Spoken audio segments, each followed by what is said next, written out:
So hello again, and happy to join this session. It's a beautiful session for me. The theme keeps making me smile. Okay, boomer. Do African parents have any talk about values? I think so many African parents will be looking out for us after this session. So I can imagine what's going to happen after this session. But I look forward to having this conversation with all of the panelists. We're hoping every other person can join us in time soon. And I'll just do a brief introduction of Olumide and Damilola I have here. Damilola Oyedele is a senior product manager, Amazon business. Damilola, it's good to have you this morning. Thank you. It's great to be here. I believe you're going to deal with this subject like we deal with business, like sales on the top. But yeah, we also have Olumide Makandrola. Please forgive me if I don't pronounce your name properly. I spell my name, the wrong bit of my name, and ask you to pronounce too. So we have Olumide Makandrola. He's the director of programs at Initiative Sankofa de Creek, the Loquest. No, Initiative Sankofa l'Afrique de l'Ouest. So I just basically allowed you to do that introduction. So as we move into this session and have this conversation, like I said, this conversation is both enlightening and also I look forward to conversation by lots of not just younger people, but lots of people as they want to understand if they stand tall in the African parents should just leave values and conversation, or it is something they need to still listen to. So I believe we'll be able to give them a perfect balance after today's conversation. I will start with asking Olumide to please give us a bit of about himself, what he does, and why he feels this is a relevant topic for this time. Olumide. So, I didn't start with ladies first, so you wouldn't think we're about to do that game here. I'm not even up for that game, actually. So I know you were. I guess, when we have men on panels, they're hoping they'd say, oh, damn it, that person. Nah. So, Olumide, let's hear you, please. And welcome to everybody that has joined this session. It's good to have you, and we hope that we'd be able to do justice to this theme at the end of this session. Thank you, and Olumide, let's have you.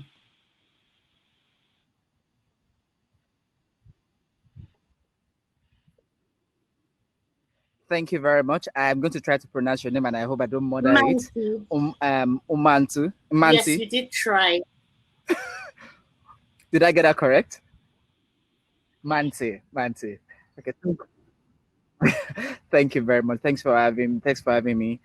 I mean, from the issue of the work I've done in the last decade, especially around issue of human rights, sexual reproductive rights and rights, and then issue around freedom of expression and association. I think this is a very quite important topic, and I say it's important because a lot of time the things that shape how we interact as human beings and the things that we believe and the things that shape those beliefs are based on the things that we were told and thought mostly first from our parents, who are like our most direct guidance, as we evolve from our teenager, to our adult life. So I think it's a very quite important, conversation, but it's even very much important for me because I think a lot of who people become as adults is often informed by the things that they are shaped about, and those things are often coming from the things that their parent, their guardians, both directly and indirect,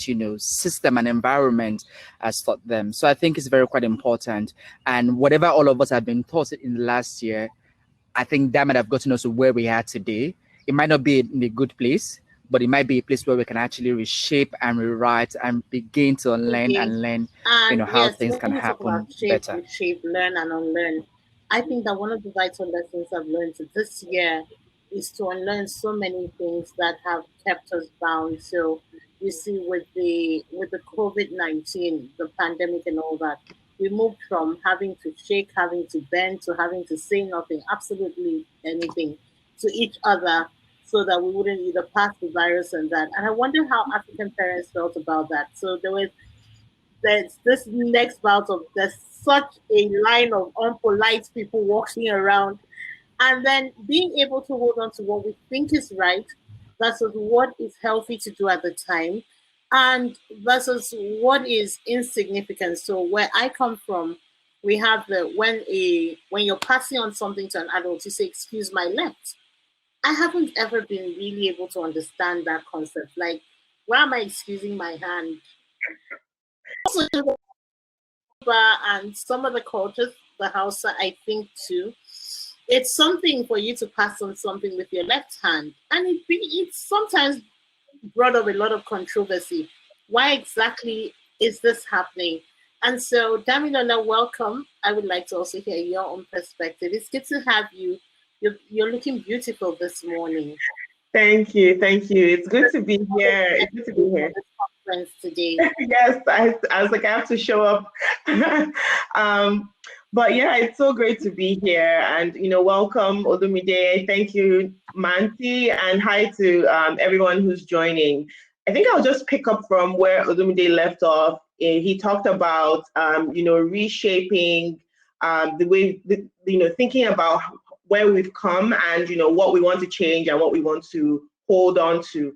I think that's so important when we think about, parents, because at the end of the day, we're in a cycle where we were once children being raised, and we're going to end up raising children. Even if we don't have children of our own, we'll have family members who look up to us as parents.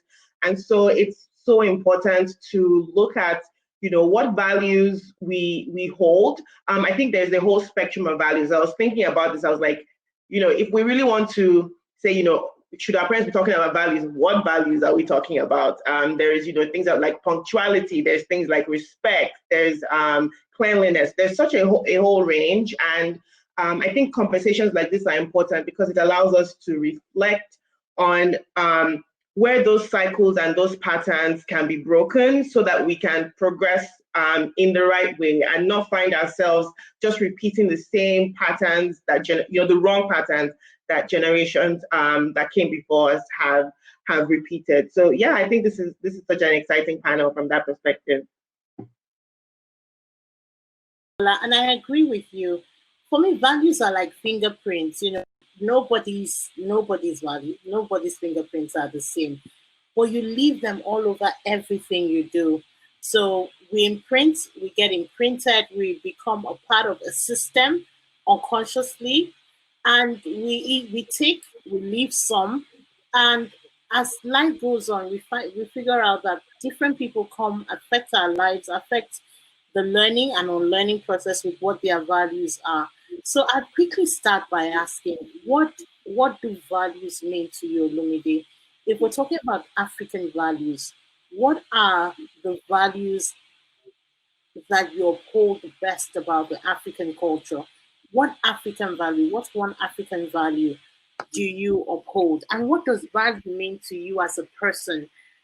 How has it shaped who you become? How has it helped your conversations? How has it helped you become the person that you are? Backstage. Thank you very much. Thank you very much. I think to start, I think one of the first things that we have to dismantle is this idea of African value. I think it's problematic. Not actually, I don't think it is problematic. I don't think it is actually problematic. But it's also dangerous in itself. Because the things that we consider as African value oftentimes is not enriched in diversity, in human rights, in freedom, in body autonomy, in expression. A lot of the things that we think of African value are a trap. You're required to mute yourself. You're required not to express yourself. You're required to behave in a certain way as a woman. You're required to behave in a certain way as a man. So if we want to be really honest, I think one of the first things that we have to do as adults in this our generation is to start dismantling, this idea of African value, because that is when we can begin to rewrite and change the things that happen within our society.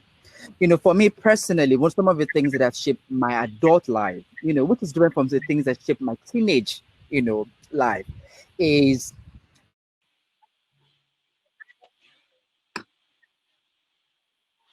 to,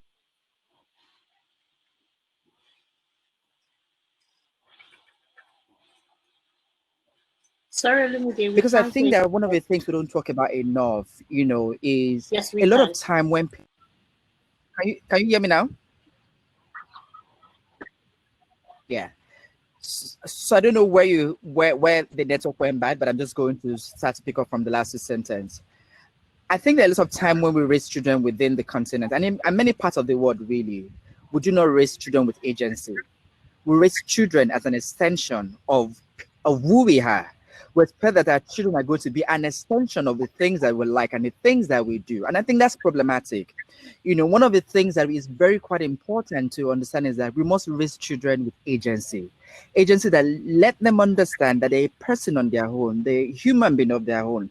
And as such, they're able to actually engage, interact, design how their own worldview might look like. And for me, these are things I've had to learn, in my adult life. I mean, it's different from the things I was brought up with in my teen life. I come from a very quiet, extremely religious background where most of my teen life was shaped by, religion, supposedly cultural, family, African value, and things like that. But as I grow older, I realized how these things are very quite problematic, but also how it doesn't enable me to have agency of my own as an adult, as a person. And for me, that is actually the problem. How do parents start thinking of how to raise their children with full agency that allow them to see themselves? Because people can see others if they don't see themselves. And that's why we have a lot of problems that we have right now.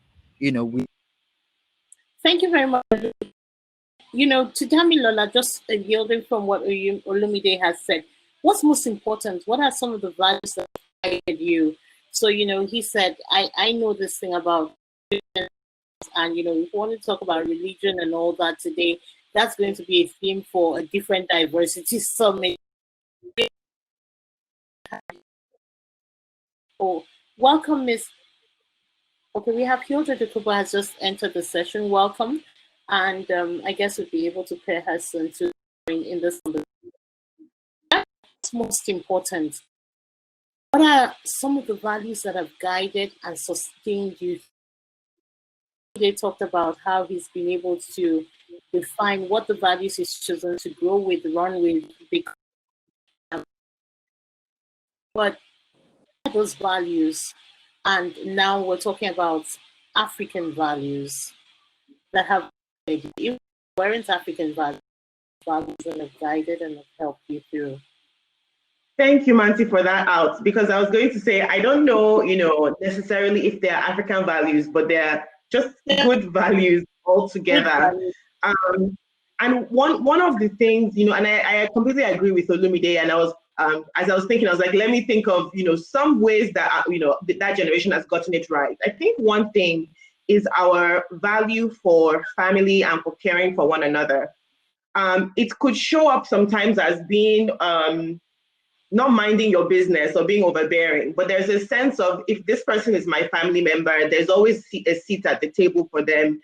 I will not leave someone who is in my family to sleep on the wayside. And I think it became very apparent and important to me when I moved out of Nigeria, and I saw how other cultures interacted with members of their family. And I compared that to, just in Nigeria, you have uncles, you have aunties, you have options, right?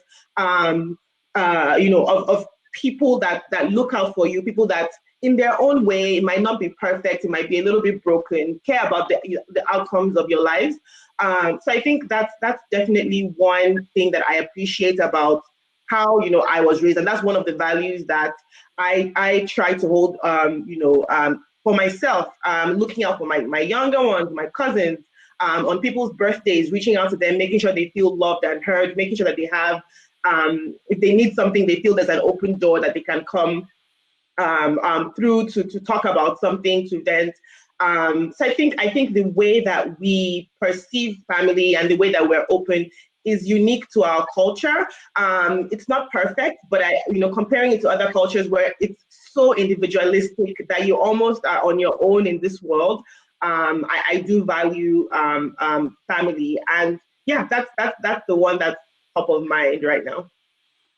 Thank you very much, Damilola. And you see, aside living, when you live outside the country, one thing is significant: the way it is that we're raised at home versus the way it is that life is actually lived by so many other people that don't stay here with us. The way they interact with family. So it's okay for you to say to family, no, you can't come over this weekend. In Nigeria, you don't rock it that way. Family arrives when family wants to arrive, and family is always welcome. It's basically nobody's business when family comes, family comes. Family is welcome at any time. Family can knock on your door, and there must be space for family. So everybody, and then you plan with family in mind. I realized that also isn't a very easy, line to toe. But so now to the elephant in the room. Welcome, Miss Hilda. Can you unmute yourself?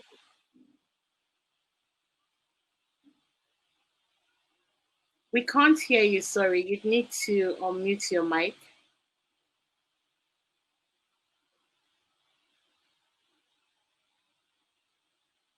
Okay, so while she tries to do that, I just basically share what the question is. Do you think, Olumide, that our parents, African parents, as they are, have the right to talk about values? So I think that's the elephant in the room today. Everything be going round just so we come to this thing.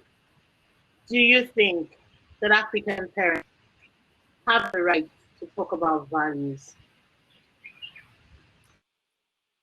I mean, it would have been really great and fantastic. Can you hear me? I can hear you now. Okay, yes, please go ahead. It would have been great, if this question was first for Ms. Dokubo, because I think on the panel, because I think on the panel, she's probably the only parent on the panel. I don't know of anyone on the panel that is a parent here. Dami not, Bayo Kilawano, and surely I'm a parent. But you're moderating, so you're excused for today. That's the sound of African values. So you have to answer. Isn't that what they do? They bring us into doing the things that they want us to do.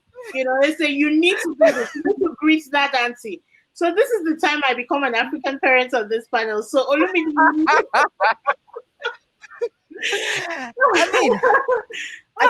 I think it depends on what point of view you look at this from.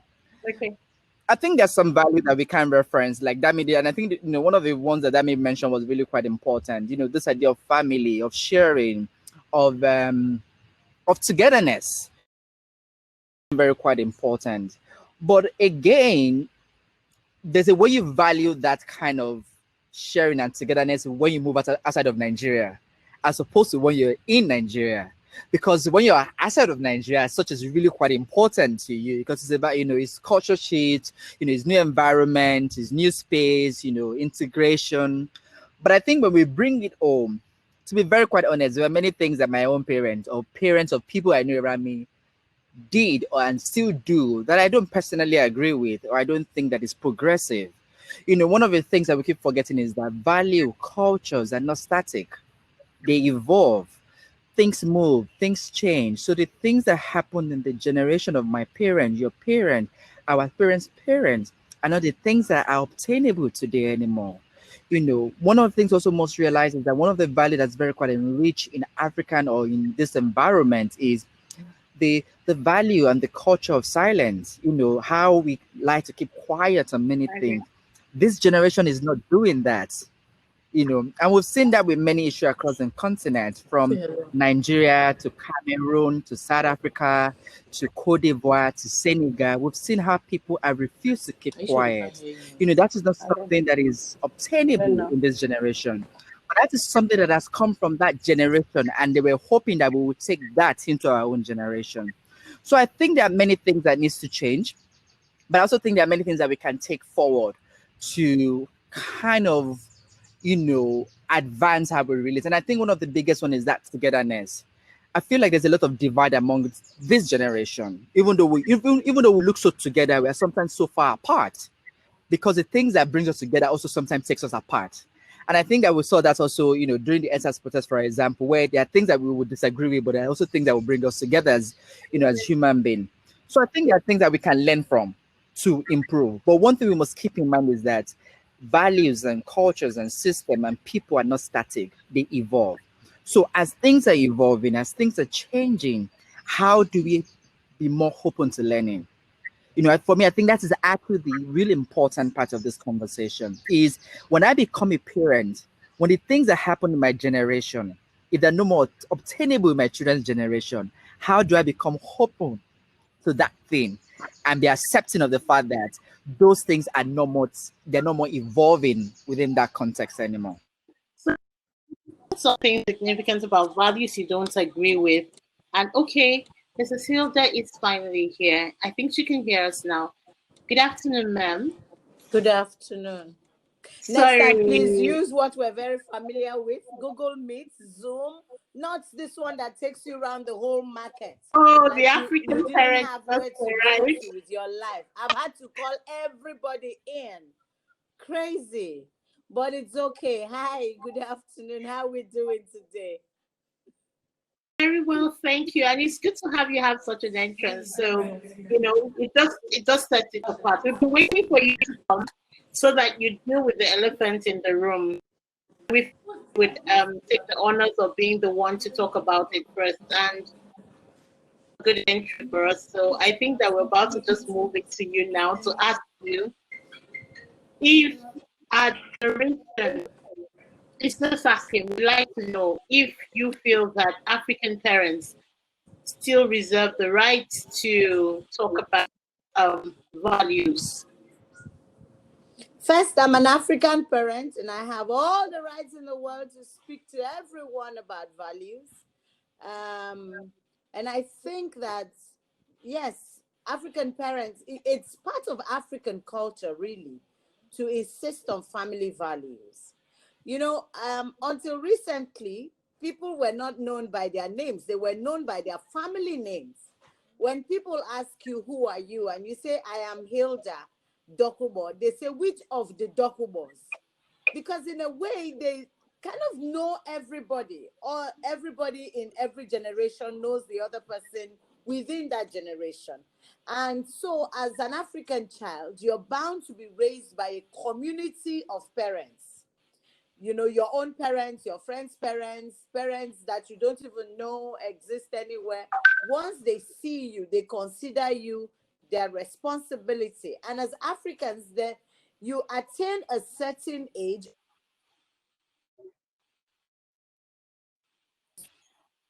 that you have a wealth of knowledge to share.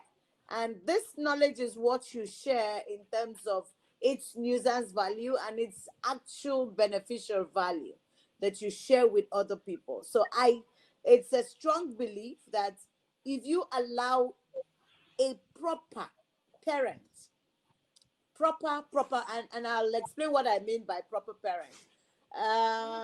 Some people do not qualify to be referred to as parent just because they carried a child 9 months or they were able to get a woman pregnant. Does not qualify you for being a parent. What qualifies you to be called a parent is how much of you that you have invested in a human life, in preserving that life, in protecting that life, in enabling the growth of that life. That's what qualifies you to be referred to as a parent, not just that you were able to enter a labor room and push out another head. Any dog can do that. dogs give birth to a lot of puppies. So would you say that values are... If that was anything,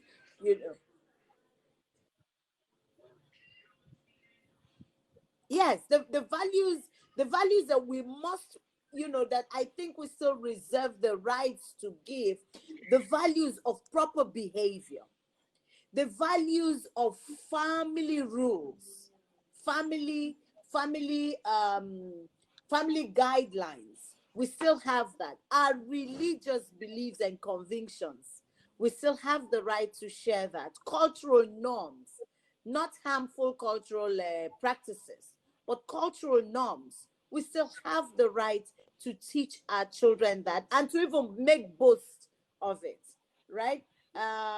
The way that a family is perceived. Where I come from, we have what we call the oriki. Every family has an oriki. So it is my responsibility to teach my child my oriki. And in fact, insist on that my child must get it. Language language it's very important that we pass that on and that we boast about it. It's very annoying when you are speaking to a young person who does not understand that it's important for them to speak their mother tongue, and they tell you, I didn't grow up in my village, I didn't this, I didn't that. So okay, so yes, I believe strongly that African parents still reserve the rights to talk to their children and, of course, any other younger person about values, especially African Thank you very much, Mrs. cultural, Hilda Dokubo. religious And, values. when we're about to start, I nearly did say, welcome, Hilda. And then I remembered that, I'd soon be taken out of moderation of this panel if I dared to use your first names and that. And I see that those are part of the things that build up our values. And you said something significant, learning language, being able to teach your child Orik. Please, what's Orik? I'm trying to understand. Does anybody... Okay, so okay, let me explain it ordinarily. When you walk into a room, traditionally, you're expected to introduce your Yeah. family. What is your family known for? My family, we have a heritage of Amazing. being warriors, of being conquerors, of being fighters. And yes, so everything that has to, like, I can't get a king coming from my direct household, but no king can be crowned without, even if that boy is a month old, without a male from my family sitting in that room, you can't crown a king.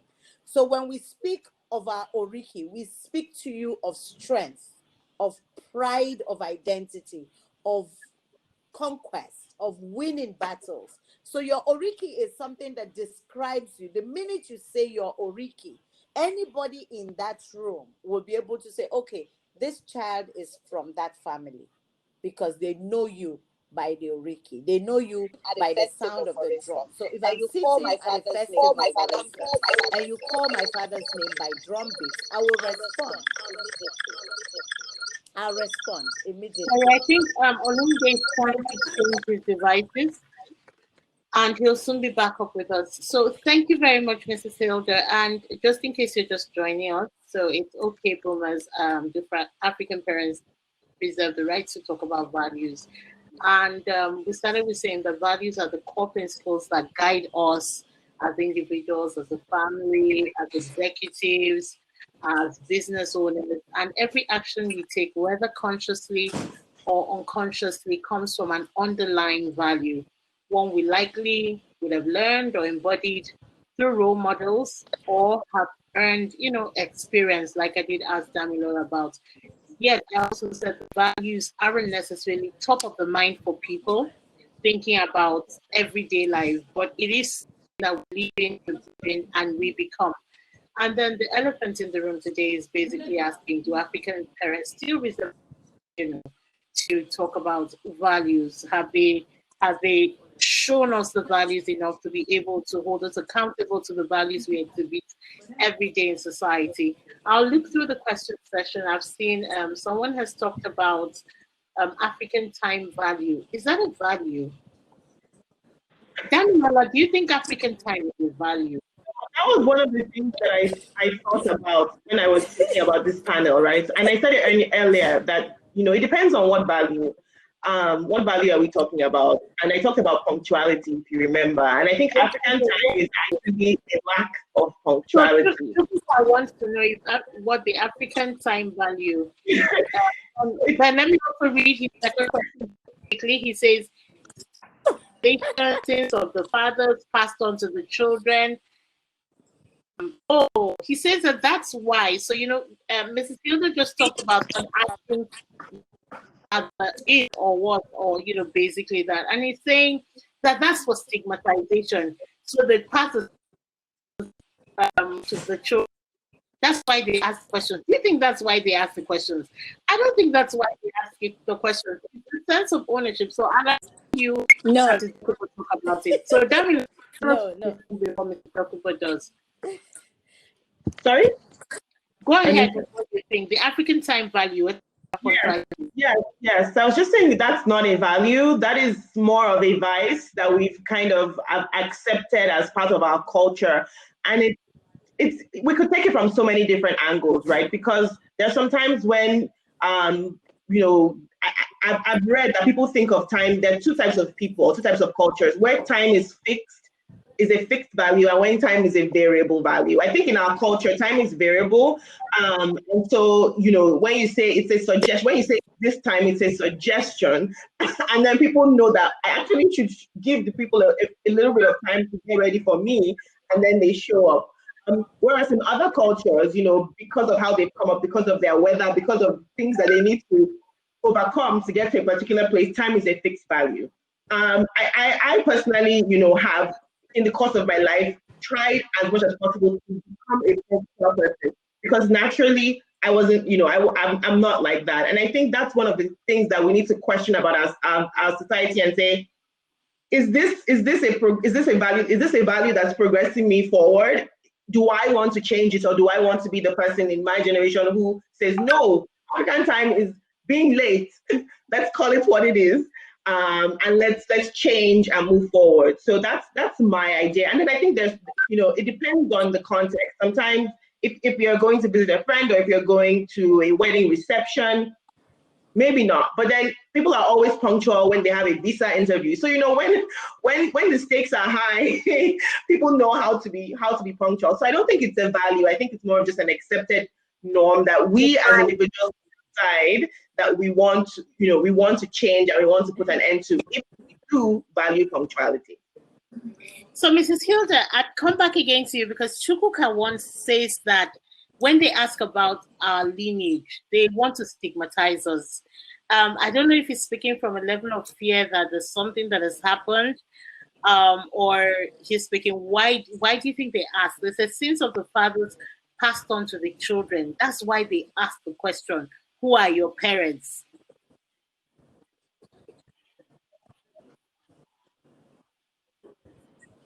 Okay, so very quickly, Chukuka, they don't ask those questions all the time to stigmatize. Maybe in some cultures they do, but what happens is there's the African belief that the fruit does not fall too far from the tree, right? So if your parents are people with good character, it is expected that they have raised the proper child. Okay, so when you the minute you say who you are or whose child you are, they're able to tell you, oh no, that's house, they're troublemakers, they're peaceful people, they're this. It's a reference, really. It's a reference spacing for you. Yes, we agree that once a while people come out differently, even when they have been raised from very close to the gutters. They still come out clean, but that is like a very small percentage of people. More people closely linked to where they come from, but it's not all the time about stigmatization. It's just to know you. It's for easy identification more than it says for stigmatization. And let me add something about African and timing. Do not forget that before now, Africans use sunrise and sunset for their timing, right? So when you say let us meet at sunrise. People know that at sunrise means, at this time. Now, when timing became necessary and the world told us how to count 1 to 12 and then to 24, people had to adjust. But this is what has pushed this vice forward. Is that every time we have a function, the most important people arrive late. And because the most important people arrive late, most important, quote and unquote, arrive late, and those of us who arrived early would need to wait until this VVWP or whatever else walk into the hall. A lot of other people just decided that, you know what, Oga won't come until an hour. So why am I rushing there? Let me arrive after Oga arrives. And that is what has pushed it. Does it have a history? Yes. During the colonial rule, the colonial masters didn't arrive the same time as you. They always arrived late. So check out their history. So when they teach us rubbish here and they want to change it, sometimes it's already, there. It's indelible. It's a mark. And it has brought us this ugly far. So until we correct it and begin to say, you know what, Africans have no time other than the proper time.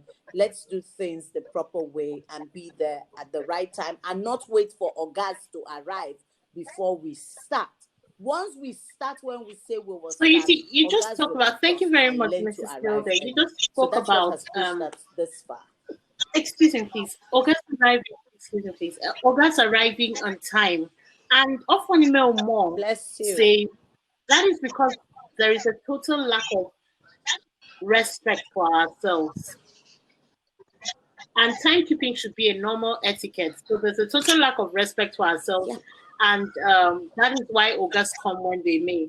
But then also, Olumide and Damilola, because we're basically much younger than Mrs. Hilda. Will you agree with me that if we started a meeting without the Ogas arriving on time, wouldn't that be a level of disrespect too when we're talking about values? Damilola, we can't hear you. Sorry. Damilola, do you want to go first? Sorry, I was said myself. I was already shaking my head like, no, I don't think so. I don't think it's disrespectful. Olumide said something earlier, and he said we need to see the agency in everyone, right? And I think what he was getting at was every individual is worthy of respect. Every individual is worth just because they are human, not because they are old or young, man or woman, rich or poor, right? So I think if we do see ourselves as people with agency and we say an event is going to start on at this time, if the Oga has not arrived, let's start, let's do what we can. Maybe they need to be there for a special part of the event or whatever, but if we truly respect ourselves, value ourselves, and think I am worthy of as much respect as this Oga, then why not start on time? And I think these are the ways that we can start to see ourselves again as whole individuals worthy of respect that then give respect to others, because we first have respected ourselves. So let me take that a bit. Let me bring it back home. You see, African women, they're asking, do parents still reserve the values to the rights to talk about value? And you're saying that, when we see the agency, I agree with all that. We share that we're in the same generation. So it's 3 of us to 1 person, the African parents here. And, and then, I believe she's saying that because she would arrive at an event early. So let's take, for example, what happens in our everyday life. How many of you have attended political or societal events in Nigeria where the person that needs to give the keynote address, and I think the keynote address should naturally be at the beginning. So I began to start thinking that we should move it to the end of the event. So we have the keynote address at the end. So it gives the adults in the room some time to approach the bench. But if it is that you're supposed to give the keynote address and you arrive at the middle of the event, wouldn't it be right for us to just go on without the keynote? Oh, Mr. Ponime just brought a new thing. She said, even court hearings in Nigeria do not start in a timely manner. Please, there's no lawyer on this panel to bail us out. So, how would, yes, ma'am. Mansi, Right. let me just say something, right? I'm a performer. And when we say rehearsal starts at 12, it does not matter. If the director is not there, those of us available as actors, we go on stage and we start doing. And when the director arrives, we'll let the director know he or she is late, right? Um, 2017, River State was 50. And I had a show, an event that was supposed to have the governor and all of his entourage in attendance. And my card read clearly 7:30. And at 7:30, I told everybody backstage, and I told the person who was to give the national anthem, play me the national anthem at 7:30 on the dot. As soon as the national anthem started, somebody ran backstage to say, the governor is not here. I said, my show is not for him. He has the timetable. My show is for Rivers people. And people are waiting live at home to join onto this program. I'm not going to wait. We were going on. The show was on. The governor came. His wife arrived late, sneaked into the hall and sat down. The next day when we had the show, she was first in the room. She arrived before us. We came in and we saw her sitting down nicely, waiting. So it's us. We have to, there's a trick to it. You don't fight anybody. You don't quarrel with anybody. You just do the right thing. If you do it the first time, the second time, the third time, people are going to begin to slowly, adjust, because they're going to tell each other, this person does not keep people waiting. This person will arrive early. This. If I'm going to arrive late at a function, I call the owner of the function. I say, CEO, I have other engagements. I will come, but I will arrive late. So up front that I'm going to be there, but I won't be there when you want me to be there for you to start. So if it's something that you can accommodate that extra time for me to be late, then it will happen. What has happened over time is that all of us indulge all of us. We keep the good people waiting for the people who disrespect our time. So we have to learn. In your generation, you guys need to learn. Some of us, we don't even know the generation we belong anymore, because we're here, we're on the borderline and all of that. So, and then we have our own family values.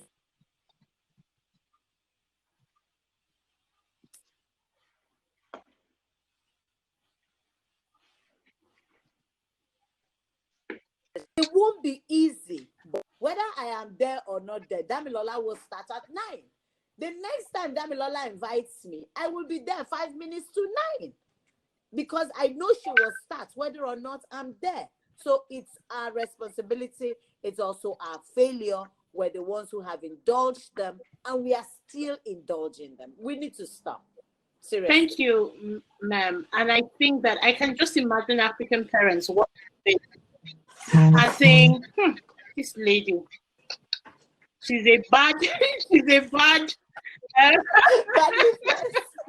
she's a bad influence on these children. What is she telling them to do right now? And we will have it again and again. I wish many African parents would be watching this right now and understand how it is that what they do affects the outcomes of what they're, not just this generation does, but the outcome of decision making. And I heard somewhere, I was in Geneva at the time when they were talking about why female executives don't make it to the top or rise to the top as fast as men do. And someone just made a joke, it was actually a joke, and said, because by the time they're done making up and dressing up and getting to the meeting is over. The men have finished taking decisions, and then that, oh damn it, that just doesn't want to hear that. Like, you want to take a go at that, but not today. So, yeah, this is Hilda. And Olumide, I'd come back to you and ask. Hilda has skillfully saved a good part of the African parent generation to say we still reserve the right to talk to you guys about values. However, in having question, which is, do they reserve the right to talk about it and why they shouldn't? That means that's where we feel there's certain values we just would not want to agree with them on. I would like you to think about two values that you think that, listen, parents, we've had a lot of you talking about this, but right now we think you can allow the next generation to go on without you holding us, ma'am came and said, next time when you guys want to do this thing, stay on Google or you stay on Zoom. Don't even carry me around. Second on that. What are the values that you think that, listen, see, I know you don't like this, but you need to come along with us in this generation and this time with working on this. Olumide.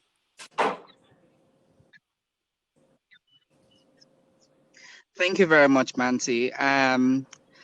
I think that was a very good question to round up this section, and I think it's good because there was something Ms. Dokumbo did say during a view around, she gave an adage around if an apple doesn't fall far from the tree or from its tree or something around that. And I think that, those kind of points of view and expression are what I was trying to address from the beginning, that in this generation, because I can speak for my own generation and many of the people within my own generation, I think a lot of us want to be seen as people with agency.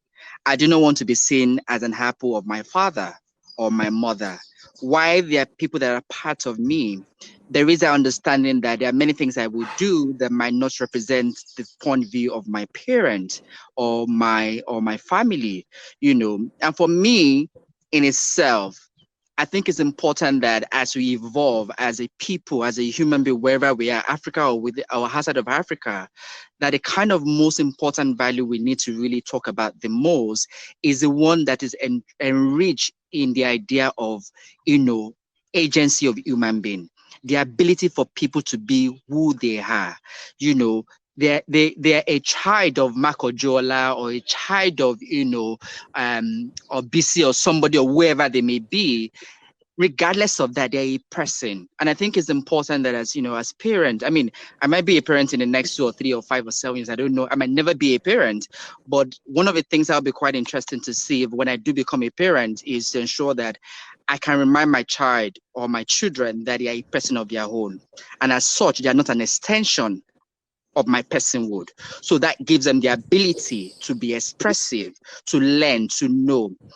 Lastly, I think that, one of the things that we must never forget is that a value that is not enriched around respect and human rights and love and peace is problematic. So whatever value that we want to kind of talk about or we want to evolve with as a people, it must be grounded in love, in human rights and in peace.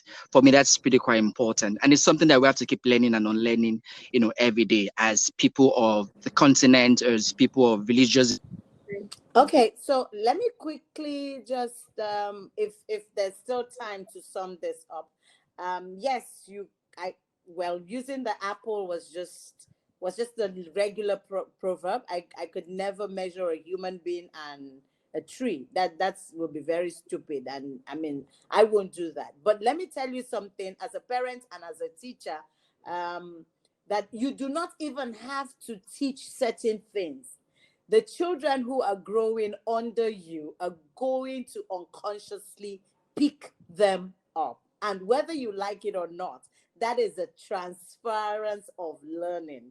You would have transferred learning without saying you have to follow me.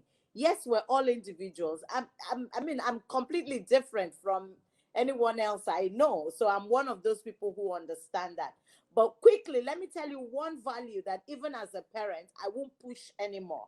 Growing up, I was told that the answer to all the problems was in getting educated in a formal school.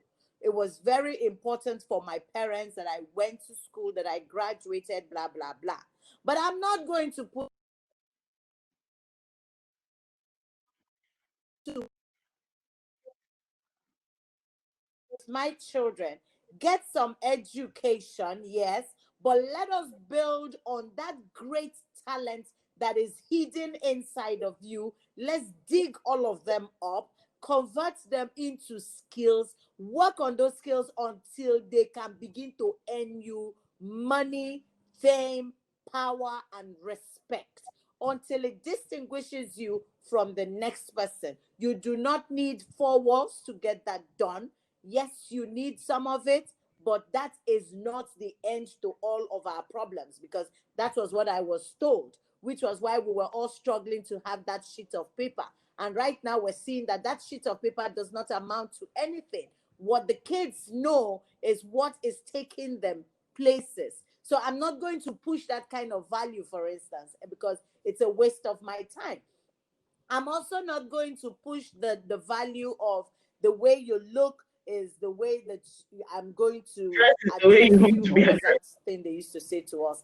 Well, the way you address is the way you are going to be addressed. Because sometimes you see these kids, they look like they're not going anywhere, but they're sitting right in front of their system and they're doing the things that you can't do. It took my daughter coming around to figure out Boomer. With all my plenty education, she's not even gone halfway where I am. Yet she was able to figure it out, something that I was battling with for nearly 20 minutes. She was able to figure it out in less than a minute, and boom, here I am, right? So I'm not also going to push that kind of value. I'm also not going to push the kind of value where your parents controlled your friends. No, I'm probably going to watch and advise, but I'm not going to select anybody for anybody. My friends were all chosen for me by my parents. So those are some of the things that I won't push anymore, because I know better, and because I know that, yes, I can guide you, but I can't live your life. My life is my life. Your life is your life. And God has given us this life for us to live and make the best out of it. So when we Absolutely. exit, Absolutely. we I say actually we have did the one best we question based on could. something you said earlier. It Finish. looks like we've lost Manti, so That's I'm it. just going to become the moderator at this point. But you talked about norms, and how we, as a society, we should hold up some norms. And I would love to hear your viewpoints on what are some harmful norms that, as an individual, you decided to say, I don't want to carry this forward, even though this was upheld in my generation or when I was growing up, as a norm. I don't want to hold this going forward, and this stops here in my generation, and it's not going to be a norm going forward. Thanks everyone who joined. There are probably other panels going on right now, so catch you all there. Thank you so much for joining this panel, and for your, especially for those who contributed. Really appreciate your contribution. Have a great afternoon. Bye.